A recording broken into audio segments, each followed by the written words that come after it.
Magandang hapon mga kamag-anak. Ngayon nga ay bumisita tayo dito sa ating papayahan at maisan para tingnan yung lagay ng ating mga itinanim dito. Ito nga yung nakikita nating problema mga kamag-anak. So bali ito pangatlong puno na yung nakita ko na nagkaganito. So ito yung puno nung ating papaya. Ayan o. Kung makikita nyo, nalusaw siya dito mula rito. Ayan o. So bali 3 piraso na yung nagkakaganto. Kaya naman ang gagawin natin dito is magpapa-spray na tayo ng fungicide. At ito pa mga kamag-anak yung isang problema na nakikita natin. No? So nagkakaroon ng mga batik-batik yung mga dahon ng ating tanim na papaya.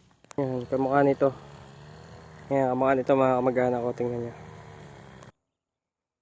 At ito naman mga kamag-anak yung itsura ng ating tanim na mais, no? So ayan, makikita nyo. Lumalaki na yung mga damo, lalo na yung banda dun sa may kubo. So pagka hindi umulan mamaya, bukas na bukas magpapatubig na tayo. Para makapaglagay na rin tayo ng pataba. So ito hindi na tamnan, no? Sayang. Ayan din po yung mga mais natin dito, ayan o, sa pagitan ng mga papaya. Bali dito sa block na to mga kamag-anak, naka-intercropping tayo, papaya tsaka mais. Ayan.